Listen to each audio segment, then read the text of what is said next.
जिनने 2 साल में विकास को एक नई रफ्तार दी है। 2 साल में 2 साल बेमिसाल मोहन जी कर दिया कमाल। ऐसे हमारे मुख्यमंत्री आदरणीय मोहन चरण मांझी जी, हमारे कैबिनेट मंत्री PRMDW और ग्रामीण विकास विभाग आदरणीय रवि नारायण नायक जी, हमारे विधायक साथीगण सत्यजीत गोमांगो जी, अप्पाला स्वामी कत्रिका जी, नील माधव हिकाका जी, बहन यामिनी जी, आशुतोष जी, यहाँ उपस्थित मेरे प्रिय बहनों और भाइयों और भांजे और भांजियों, मामा तो यहाँ का भी होता है। आप सबको दोनों हाथ जोड़ के प्रणाम करता हूँ, आप सबको नमस्कार करता हूँ। आज मेरा मन रायगढ़ की इस पवित्र धरती पर आकर आनंद और प्रसन्नता से भरा हुआ है। यहाँ के कण कण में भगवान जगन्नाथ की कृपा बरसती है। अद्भुत है रायगढ़ और सचमुच में अद्भुत है यहाँ की जनता, भली भोली मेहनती। और रायगढ़ में तो कला कौशल और कल्याण की त्रिवेणी है रायगढ़। यहाँ पहाड़ों की परछाई में परंपराएं फैलती हैं। यहाँ की हवाओं में एक अलग ही गूंज है, एक अलग अपनापन है। यहाँ लांजी अप्सरा की जीवंत कलाकृतियां हैं। एक और नागावली और वंशधारा नदियों का कलकल करता संगीत, तो दूसरी तरफ हाथी पत्थर के मिसाल झरने। लगता है धरती पर अगर स्वर्ग है तो यही है, यही है, यही है। सचमुच रायगढ़ शिल्प का शिखर है, श्रद्धा का श्रृंगार है और साफ और शांति का संदेश है। और मुझे बहुत खुशी है कि मोहन जी के नेतृत्व में दिल्ली में मोदी जी एक वैभवशाली, गौरवशाली, संपन्न, समृद्ध, शक्तिशाली और विकसित भारत का निर्माण में लगे। और मोदी जी के संकल्पों को पूरा करते हुए यहाँ मोहन चरण मांझी जी ये डबल इंजन की सरकार विकास की नई बहार लेके आई है। मेरे मित्रों, सच में तो उड़ीसा अद्भुत है। यहाँ जगन्नाथ की जयकार के साथ शिव का शंखनाद भी है। और इसलिए इस धरती पर आकर मन आनंद और प्रसन्नता से भर जाता है। और आज भी प्रधानमंत्री जी के आशीर्वाद से मामा खाली हाथ नहीं आया है, सौगातें लेके आया है। जब मोहन चरण मांझी जी प्रधानमंत्री श्रीमान नरेंद्र मोदी जी के साथ उनका आशीर्वाद लेके रायगढ़ और उड़ीसा के विकास में कोई कसर नहीं छोड़ रहे हैं, तो हमको भी लगता और अधिकतम क्या करें। और इसलिए आज आपकी जानकारी में तय किया प्रधानमंत्री नरेंद्र मोदी जी ने। ये बात सही है, कभी अटल जी ने कहा, कभी अटल जी का सपना था ये कि हर गांव को पक्की सड़क से जोड़ा जाए। रायगढ़ वालों, आप जानते हैं कि सड़क नहीं होती तो जिंदगी कितनी कठिन होती है। वो जमाने भी हमने देखे। अगर कोई बीमार हो जाता था तो खाट पे धर के कंधे पे लाद के अस्पताल तक ले जाने के अलावा कोई रास्ता नहीं रहता था। अगर अस्पताल तक पहुंचे तो ठीक है, नहीं रास्ते में राम नाम सत्य हो जाता था। सड़कें केवल सड़कें नहीं है, सड़कें जिंदगी है, सड़कें रोजगार है, सड़कें अस्पताल को भी जोड़ती है, स्कूल को भी जोड़ती है, सड़कें खेतों को भी जोड़ती है। और मैं भी केवल सड़क से जोड़ने नहीं आया, रायगढ़ और उड़ीसा वालों दिल से भी जोड़ने आया। प्रधानमंत्री नरेंद्र मोदी जी ने उड़ीसा के लिए दिल के द्वार भी खोल दिए हैं और दिल्ली के द्वार भी खोल दिए हैं और खजाना भी खोला है। और इसलिए आज प्रधानमंत्री ग्राम सड़क योजना के अंतर्गत चौथे चरण का फर्स्ट बैच है। अभी तो ये अंगड़ाई है, पहले ही बेचे, बाकी भी आने वाला है। ये फर्स्ट बैच में 1695 करोड़ की लागत की 1700 किलोमीटर की 827 नई सड़कें बनाई जाएगी। पुरानी सड़कों को पूरा करने के लिए जो पहले से बन रही है 147 करोड़ रुपया अतिरिक्त। और केवल हम सड़कें नहीं बनाते, प्रधानमंत्री जी ने कहा है कि घर भी बनाना है जनता के। ये संकल्प है प्रधानमंत्री नरेंद्र मोदी का। और आज उड़ीसा के भाई और बहनों से मैं कह रहा हूं, संकल्प ये है कि उड़ीसा में कोई भाई बहन गरीब कच्चे मकान में नहीं रहेगा, हर एक को पक्का मकान बना के दिया जाएगा। मकान बनाने के लिए पैसा दिया जाएगा। और अभी जो मकान बन रहे हैं उन मकानों के लिए आज मकान पूरा करने के लिए 630 करोड़ रुपए की राशि भी आज उड़ीसा सरकार को जनता के लिए समर्पित की है। और आज मजदूर दिवस भी है, इसलिए मजदूर बहनों और भाइयों, मनरेगा की मजदूरी और सामग्री के मद के लिए भी 868 करोड़ रुपए की राशि आज प्रधानमंत्री जी के आशीर्वाद से समर्पित की गई है। और प्रधानमंत्री कृषि सिंचाई योजना के भी ड्रिप स्प्रिंकलर जैसी चीजों के लिए भी, वाटर सेट के लिए भी 30 करोड़ रुपए की राशि है। ये राशि दिल्ली से चिट्ठी भेज के भी भेजी जा सकती थी, लेकिन कार्यक्रम तो एक बहाना था। रायगढ़ वालों, हमें तो आपसे मिलने आना है। मोहन जी के नेतृत्व में, मोहन मांझी जी के नेतृत्व में सड़कों का जाल बिछ रहा है।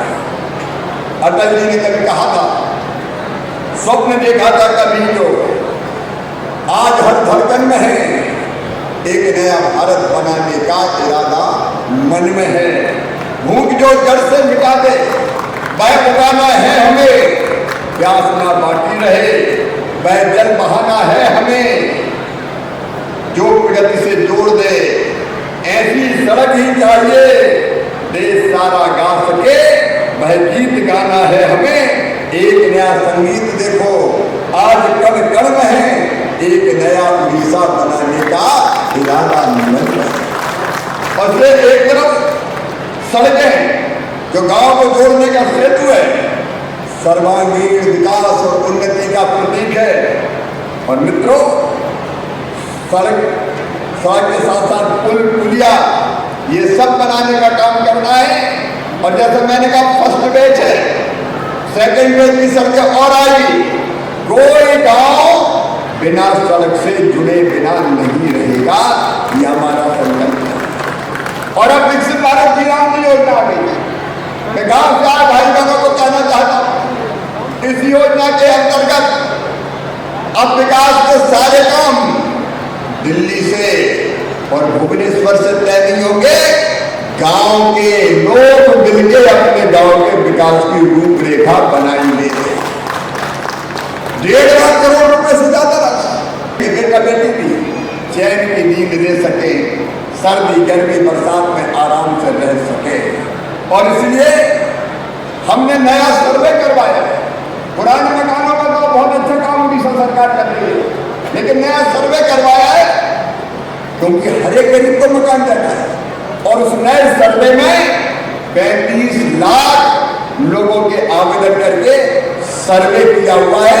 अब तक मैं बताना चाहूंगा आदरणीय मुख्यमंत्री जी, 9 लाख मकानों का फिजिकल वेरिफिकेशन कर दिया गया है। जल्दी से बाकी फिजिकल वेरिफिकेशन पूरा करवाइए तो बाकी सब गरीबों को भी मकान बनाने के लिए पैसा दिया जाएगा।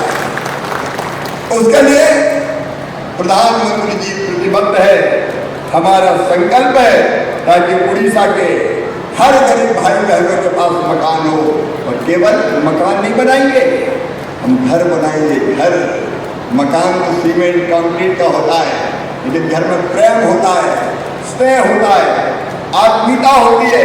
और उस घर में पीने के पानी के लिए नल कनेक्शन, हैंडपंप का पानी नहीं, टोटी वाला नल खोलेंगे मेरी बहनें तो पानी आएगा और वो आपके घर के पानी की जरूरतें पूरी करेगा। उज्ज्वला रसोई गैस कनेक्शन साथ में, बिजली का कनेक्शन साथ में, सड़क कनेक्टिविटी साथ में, सारी सुविधाओं से युक्त घर मिलेगा उड़ीसा के बहनों और भाइयों को। अभी भी उड़ीसा सरकार ने मकान बनाने के लिए बहुत अच्छा काम किया है। मैं मोहन जी को बधाई देता हूँ। वैसे तो वो कई काम कर रहे हैं, मैं इसलिए भी बधाई देता हूँ कि सुभद्रा योजना के अंतर्गत आपने बहनों के खाते में हर साल 10,000 रुपया डालने का फैसला किया है। इस फैसले में तो जोरदार ताली बजा के माजी जी का स्वागत कीजिए। 1 करोड़ से ज्यादा लाभार्थी मेरी बहनों। कौन सोचता था कि कभी अपनी बहनों के खाते में सीधा कोई मुख्यमंत्री पैसा डालेगा। अब तक 20,000 करोड़ रुपए से ज्यादा की धनराशि आ चुकी है। और धान की खरीदी में तो कमाल कर दिया उड़ीसा ने। किसान भाइयों, अभी मैं हिसाब किताब देख रहा था, पिछले साल 25-26 में 76 लाख मीट्रिक टन धान किसानों की खरीदी गई है। 76 लाख मीट्रिक टन। और जो एमएसपी के रेट है उस पर बोनस देके 5,589 करोड़ रुपया अलग से मोहन चरण मांझी जी ने डाल दिए। एवरेज एक किसान के खाते में 41,000 करोड़ रुपया अतिरिक्त आया है। 41,000 करोड़ रुपया। ये सरकार होती है जो किसानों के दर्द कम करने के लिए काम करती है। यही तो सेवा है।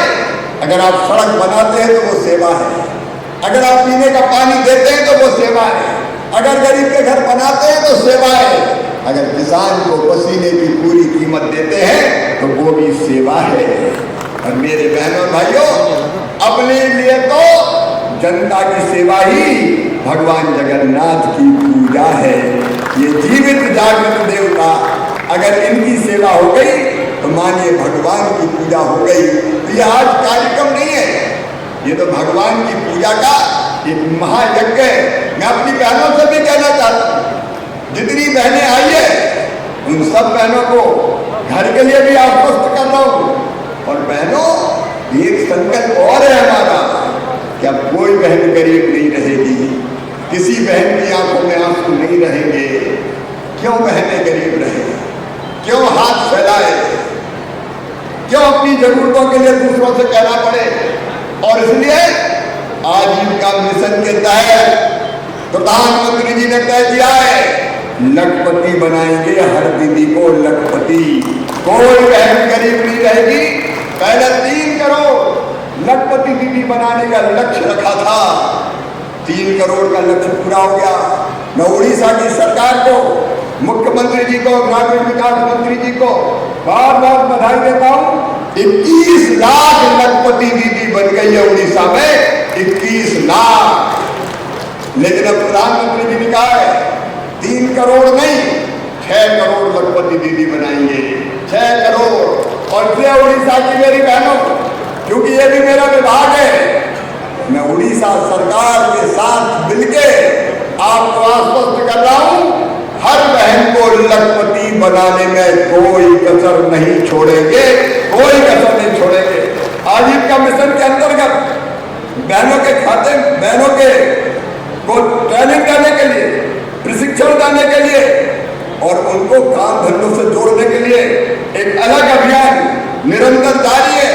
अभी तक यहाँ के सेल्फ हेल्प ग्रुप को लगभग 65,092 करोड़ रुपया बैंकों से दिलवाए गए हैं, ताकि दीदियां अलग अलग तरह के कई काम कर सके और खूब आगे बढ़ सके।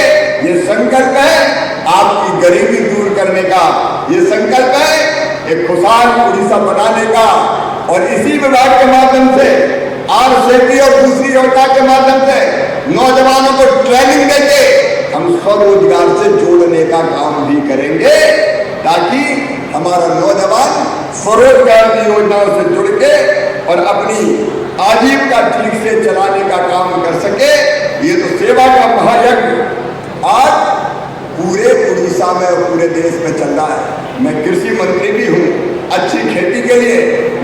मुख्यमंत्री जी को मैं बहुत बहुत बधाई देना चाहता हूँ, लेकिन आज एक निवेदन भी मैं कर रहा हूँ कि उड़ीसा में हम और प्रोग्रेसिव खेती कैसे करें। इसके लिए माननीय मुख्यमंत्री जी एक वैज्ञानिकों की हम टीम बनाने वाले हैं जो उड़ीसा की खेती का सर्वे करके यहाँ और कौन कौन सी फसलें बेहतर हो सकती है जो किसानों की आमदनी बढ़ा सके। एक इंटीग्रेटेड फार्मिंग पर हम उड़ीसा में काम करना चाहते हैं। किसान केवल अनाज से अपनी आजीविका नहीं चला सकता, अनाज भी पैदा करे, अनाज के साथ साथ फल भी पैदा करे, सब्जी भी पैदा करे, लेकिन उसके साथ साथ हम किसान को पशुपालन से भी जोड़ना चाहते हैं, मछली पालन से जोड़ना चाहते हैं, बकरी पालन से जोड़ना चाहते हैं, मधुमक्खी पालन से जोड़ना चाहते हैं, वृक्षों की खेती से जोड़ना चाहते हैं। और लक्ष्य एक ही है, किसान की आमदनी बढ़ाना, ताकि अन्नदाता हमेशा सुखी रहे, आनंदित रहे, लगातार आगे बढ़ता रहे। और इसलिए पिछले साल में विकसित कृषि संकल्प अभियान चलाया था उड़ीसा में। कई जगह हमारे वैज्ञानिकों की टीम आई थी। अब भी आप जब कहेंगे, मैं वैज्ञानिकों की पूरी टीम उड़ीसा के किसानों की चौपाल लगाने के लिए गांव गांव भेजूंगा, ताकि वो आधुनिक खेती की जानकारी भी हमारे किसान भाइयों और बहनों को दे सके। प्रतिकूल एक बात के लिए मैं और बधाई दूंगा, मांडिया केवल अनाज नहीं है, सुपर फूड है, सुपर फूड। और उड़ीसा के मुख्यमंत्री जी ने मांडिया को प्रमोट करने के लिए जो कदम उठाए हैं, उसके लिए भी मैं उनको हृदय से बधाई देता हूँ, उनको धन्यवाद देता हूँ। क्योंकि अगर ये आगे बढ़ेगा मांडिया, तो न केवल सुपर फूड है, बल्कि जो रैनफेड इलाका है उसमें खेती और बेहतर करने का काम करेगा। आज माननीय मुख्यमंत्री जी से चर्चा हो रही थी, धान का उत्पादन इतना बढ़ गया है, रबी की भी धान, खरीफ की भी धान, कि अब तो रखने की जगह नहीं बची है, तब भी मुख्यमंत्री खरीद रहे हैं। लेकिन AIF के माध्यम से, एग्रीकल्चर इंफ्रा फंड के माध्यम से हम उड़ीसा में अधिकतर गोदाम बनाने का, वेयर हाउस बनाने का भी काम करेंगे आपके साथ मिलके, ताकि रखने की जगह और ज्यादा मिल जाए धान का, क्योंकि पैदा भी खूब हो रही है, उत्पादन भी बढ़ रहा है और रखने की यहाँ जगह नहीं बची है, तो उसमें भी हम काम करेंगे। और अच्छे बीज लाने के लिए अलग अलग फसलों के हम बीज ग्राम सीड विलेज भी यहाँ उड़ीसा की धरती पर बनाने का काम करेंगे। मित्रों, एक समय था जब केवल खोखले बातें होते थे, जनता की हालत बदलने का कोई प्रयत्न नहीं होता था। लेकिन हमारा सौभाग्य है कि आज नरेंद्र मोदी जैसे प्रधानमंत्री हैं। नरेंद्र मोदी भारत को भगवान का वरदान है, और मैं आपको हृदय से धन्यवाद देता हूँ कि आपने डबल इंजन की सरकार बना दी। बनी बहुत दिनों बाद, लेकिन मिलके बहुत शानदार काम कर रही है। अब ये दोनों सरकारें मिलके उड़ीसा की हालत बदलेगी, और अब तो पूर्वी भारत की भी हालत पूरी तरह से बदलने वाली है। चाहे अंग हो, चाहे कलंग हो, और अब चाहे बंग हो, चारों तरफ कमल खिलने वाला है। मतलब विकास की एक नई यात्रा प्रारंभ होने वाली है। मैं बेहतर काम के लिए, बहुत अच्छे काम के लिए एक बार फिर मुख्यमंत्री मोहन जी को बधाई देता हूँ, हमारे ग्रामीण विकास मंत्री जी को बधाई देता हूँ, आपकी पूरी टीम को बधाई देता हूँ, और आपको आश्वस्त करता हूँ कि प्रधानमंत्री जी के आशीर्वाद से उड़ीसा के विकास में हम कोई कसर नहीं छोड़ेंगे। मकान भी आएंगे, सड़कें भी आएगी, विकसित भारत जी राम जी का पैसा भी आएगा, दीदियों को लखपति भी बनाएंगे, नौजवानों को स्वरोजगार की योजनाएं भी चलाएंगे, और किसान की आमदनी भी और बढ़ाएंगे। बस आपका प्यार और आशीर्वाद चाहिए। आज मुझे आपसे मिलकर बहुत खुशी हुई है, आपको भी हुई है कि नहीं है? तो मामा बार बार आएगा, एक बार हाथ पकड़ता है तो फिर छोड़ता नहीं है। उड़ीसा के विकास में मैं भी आपका सहभागी बनूंगा। आज फिर एक बार बहुत बेहतर काम के लिए मैं मुख्यमंत्री जी और उनकी टीम को बधाई देता हूँ। बहुत बहुत धन्यवाद, प्रणाम, नमस्कार। एक बार फिर मेरे साथ बोलिए, भारत माता की